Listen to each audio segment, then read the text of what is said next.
कल हम बात कर रहे थे टाइप्स ऑफ फॉरेस्ट्स की।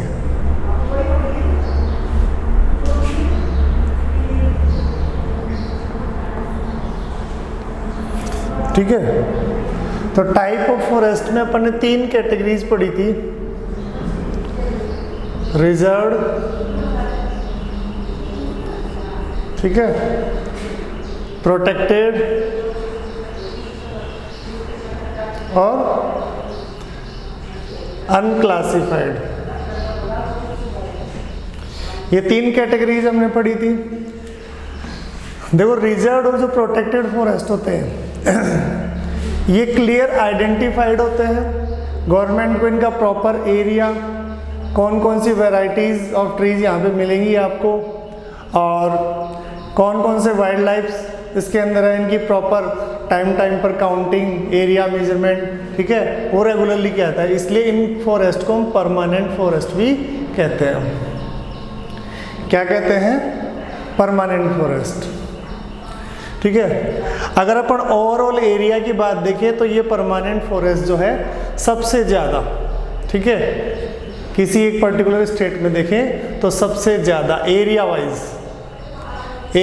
सबसे ज़्यादा आपको मध्य प्रदेश में मिलेंगे। ठीक है, एरिया वाइज सबसे ज़्यादा फॉरेस्ट अगर आप देखोगे तो आपको मध्य प्रदेश में मिलेंगे। वहाँ के लैंड पार्ट के, ठीक है, 30% से अबोव पर आपको फॉरेस्ट मिलेंगे। 30% से अबोव लैंड पार्ट पर आपको फॉरेस्ट मिलेंगे।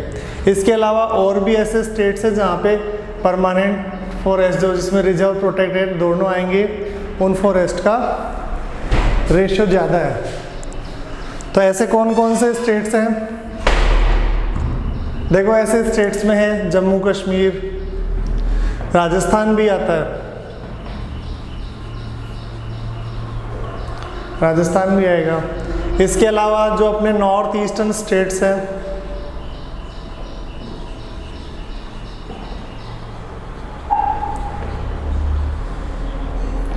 नॉर्थ ईस्टर्न स्टेट्स भी इसी के अंदर आएंगे। मतलब ये एरिया ऐसे है जहाँ पे परमानेंट फॉरेस्ट का रेशो ज़्यादा है। महाराष्ट्र भी ले सकते हो आप, केरला भी ले सकते हो। और बात करें अनक्लासिफाइड फॉरेस्ट की, तो अनक्लासिफाइड फॉरेस्ट का रेशो, अनक्लासिफाइड में आपको सबको पता है कौन से फॉरेस्ट आते हैं जिनके बारे में प्रॉपर नॉलेज नहीं है, कितना एरिया है, और वो या तो गवर्नमेंट के अंदर आते हैं या फिर क्या आते हैं, किसी पर्टिकुलर कम्युनिटी या पर्टिकुलर इंडिविजुअल के अंडर आते हैं। तो उनका एरिया अगर आप देखोगे तो सबसे ज़्यादा किन किन स्टेट्स में? गुजरात, राजस्थान, ठीक है, हरियाणा, उत्तर प्रदेश, इन स्टेट्स के अंदर अनक्लासिफाइड फॉरेस्ट का रेशियो ज़्यादा है। लेकिन ये आज का अपना मेन टॉपिक नहीं है। आज का अपना मेन टॉपिक है प्रोजेक्ट टाइगर। कौन सा टॉपिक है आज का अपना? Project tiger. ठीक है, आप सबको पता है टाइगर कौन सी फैमिली से बिलोंग करता है? कैट फैमिली से। टाइगर, लेपर्ड, चीता, पैंथर जिसको कहते हैं अपन, ये सब कौन सी कैटेगरी से बिलोंग करते हैं? कैट फैमिली से बिलोंग करते हैं। और इन सब में ज़्यादा डिसिमिलरिटीज नहीं होती हैं।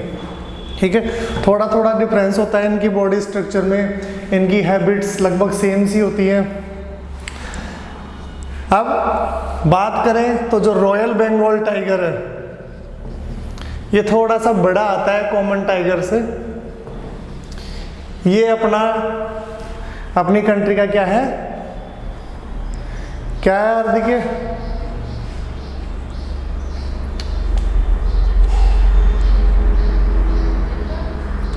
रॉयल बंगाल टाइगर क्या है?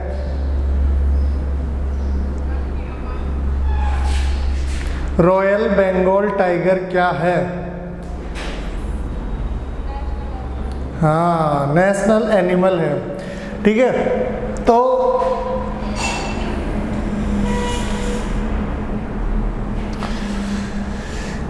अगर बात करें आज से लगभग 100 इयर्स पहले जब ब्रिटिश रूल था, उस टाइम में लगभग अगर आप देखोगे तो अबाउ 55,000 के लगभग इनकी टोटल पॉपुलेशन इंडिया में रहती थी।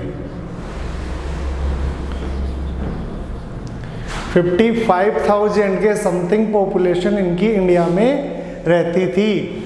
वो आज घटकर 2000 से भी कम, अब तो खैर प्लस में हो गई, लेकिन 20वीं सेंचुरी के अंदर आके और 2000 से भी कम हो गई।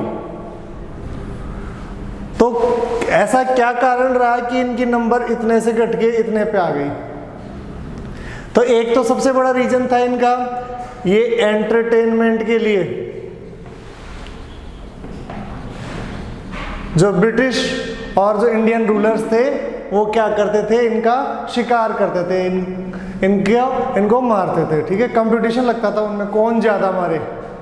ठीक है, और उस कंपटीशन के चलते इन्होंने क्या किया, काफ़ी बड़े लेवल पर कैट फैमिली के जो मेंबर्स थे, जिनमें लेपर्ड आता है, चीता आता है, टाइगर आता है, ठीक है, लॉयन, एशियाटिक जो लॉयन है वो भी ऐसे ही इंडिया में कम हुए, जो सिर्फ आज गुजरात के गिर फॉरेस्ट तक ही लिमिटेड रह गए, बाकी इंडिया में कहीं पर भी नहीं मिल रहे। तो रीजन क्या रहा, शिकार, इनका हंटिंग। ठीक है। दूसरा, अब आज तो राजा महाराजा भी नहीं है, आज तो ब्रिटिश भी नहीं है, तो आज इनकी संख्या जो है, आज इनकी नंबर है वो आज़ादी के बाद आफ्टर इंडिपेंडेंस भी क्यों कम हुई। अपनी कंट्री 1947 में इंडिपेंडेंट हो गई थी, उसके बाद भी टाइगर्स की नंबर कंटिन्यू कम क्यों होती गई? इसके पीछे क्या रीजन हो सकता है, बताओ। देखो, इनका इल्लीगल ट्रेड, ये सबसे बड़ा रीजन कह सकते हो आप टाइगर्स की नंबर्स कम होने का। यानी इनकी जो स्किन आती है वो काफ़ी महंगी बिकती है, काफ़ी एक्सपेंसिव होती है। ठीक है, तो क्या करते हैं, इनका ब्लैक में ट्रेड होता है, इनका दूसरी कंट्रियों में इनको स्मगल किया जाता है। ठीक है, जो स्मगलर्स होते हैं वो क्या करते हैं, इनको हंटर्स जो होते हैं उनको पैसे देते हैं, वो इनको मारते हैं, और फिर इनकी स्किन्स, इसके अलावा इनकी बोन्स, अब इनकी बोन्स क्या काम में आती है, पुराने तरीके से ट्रेडिशनली मेडिसिन्स बनाने के काम में आती है। क्या बनाने के काम में आती है, मेडिसिन बनाने के काम में आती है। और इस मेडिसिन के स्किन के लालच के अंदर ही क्या किया गया, इनको काफ़ी बड़े स्केल पर मारा गया। ठीक है, अभी बात करें अपने राजस्थान में सरिस्का है।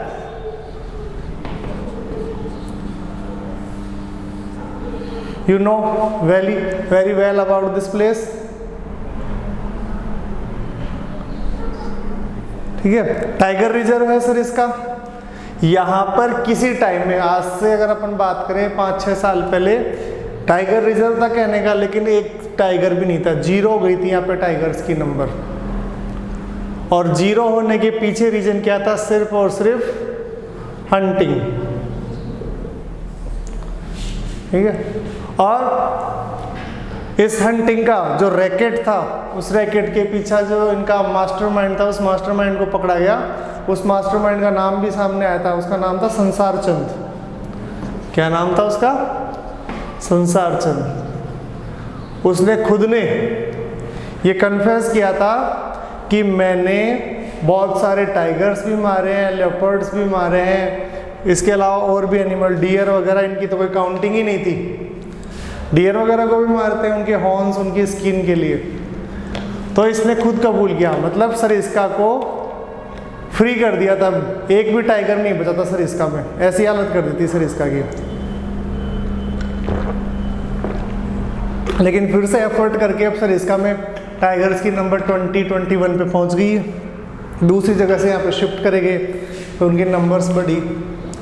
तो देखो, टाइगर को बचाने के लिए, ठीक है, इन इलीगल ट्रेड के चक्कर में, कुछ पिछले टाइम के अंदर एंटरटेनमेंट के चक्कर में टाइगर की जो स्पीसीज है वो कहाँ पहुँच गई, वर्ज ऑफ एक्सटिंक्शन, यानी खत्म होने की कगार पर आ गई। अब अगर खत्म होने की कगार पर आ गई तो उसको बचाना जरूरी था। तो इसीलिए इंडियन गवर्नमेंट ने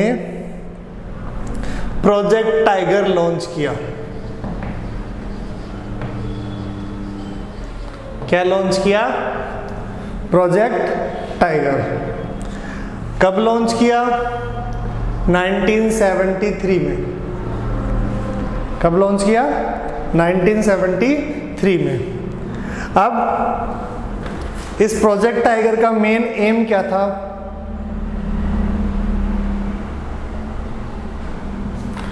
इसका मेन एम यह था कि जो टाइगर्स के जो हैबिटेट्स हैं, हैबिटेट समझते हो, जहां पर वो नेचुरली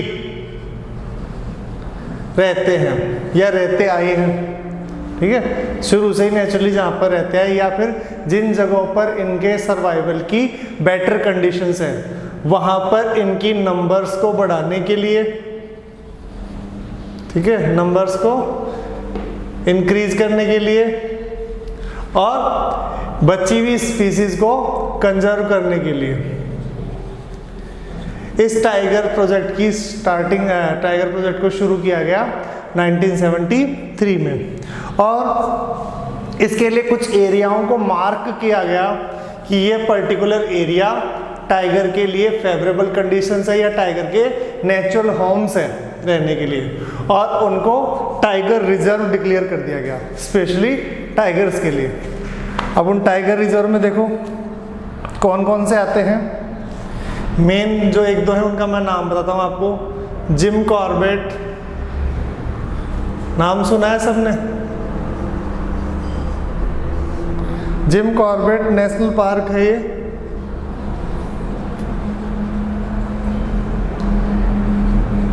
बता सकता है कोई जिम कॉर्बेट नेशनल पार्क कहाँ पे है?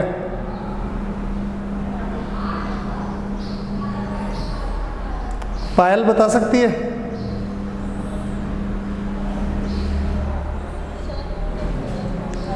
हैं? उत्तर प्रदेश नहीं, उत्तराखंड, यूके। यूके मतलब यूनाइटेड किंगडम नहीं, उत्तराखंड। और भी हैं, सारों का नाम नहीं लिख सकते यहाँ पे, लेकिन बताते जाता हूँ मैं आपको। बांधवगढ़, ये कहाँ है? मध्य प्रदेश में। कहाँ है बांधवगढ़? मध्य प्रदेश में। इसके अलावा सुंदरबन, ये वेस्ट बंगाल में।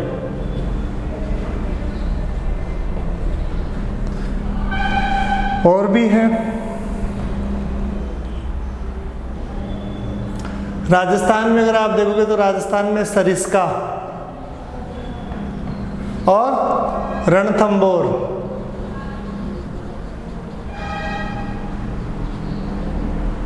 थंबोर, ये दोनों का है।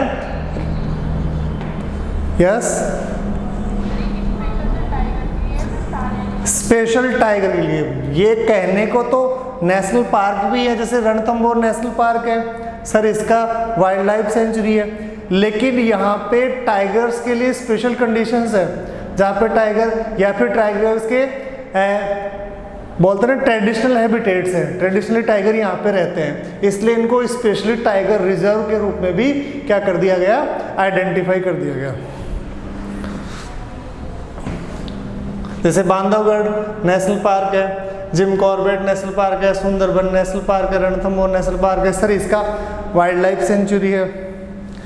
इसके अलावा मानस, ये आसाम में है। और भी बहुत सारे हैं, लेकिन सबका नाम लिखना पॉसिबल नहीं है। पेरियार, ये केरला में है, ठीक है। तो ये कुछ ऐसे एरियाज थे जिनको गवर्नमेंट ने किसके रूप में डिक्लेयर किया? टाइगर रिजर्व्स के रूप में डिक्लेयर किया। ठीक है, अब नेक्स्ट क्लास जो होगी हमारी, उसमें हम पढ़ेंगे आपके लास्ट टॉपिक का एंड, जिसमें हम पढ़ेंगे कैसे हमारी जो ओल्ड कम्युनिटीज़ हैं, जो ट्रेडिशनल कम्युनिटीज़ हैं, वो कैसे फॉरेस्ट और वाइल्ड लाइफ को लेकर अपना रेस्पेक्ट शो करती थी, और कैसे वो लोग नेचर की पूजा करते हैं। और आज भी कई ट्राइब्स ऐसी हैं, कई कास्ट ऐसी हैं जो नेचर की क्या करती हैं, पूजा करती हैं। ठीक है, और मोस्टली उनमें कौन आएंगे, ट्राइबल एरिया। फिर कुछ हिस्ट्री में ऐसे मूवमेंट्स भी हुए हैं जो सिर्फ और सिर्फ फॉरेस्ट को बचाने के लिए, जैसे पुरानी हिस्ट्री में जाओगे तो राजस्थान में हुआ था चिपको आंदोलन, हुआ था क्या, चिपको मूवमेंट, जिसमें क्या किया था, अमृता देवी और उसकी फैमिली पेड़ों से चिपक गए थे, वे पेड़ों को नहीं काटने देंगे। और क्या कहा था लोगों को, क्या क्या कर इंस्पायर किया था, सर साटे रूख रहे तो भी सस्तो जान। इट मीन्स सर कटने के बदले भी अगर पेड़ बच रहा है तो भी सस्ता सौदा है ये। तो उनको देखकर पूरा का पूरा गांव, हर पर्सन एक एक पेड़ के साथ में लिपट गया, और उसमें लगभग 370 या 371 के आसपास में लोग मारे गए, शहीद हुए। इसके बाद में अपने आज़ादी के बाद में भी ऐसा ही का आंदोलन हुआ, चिपको आंदोलन हुआ। तो इन मूवमेंट्स के बारे में कल की क्लास में हम डिस्कस करेंगे। ठीक है।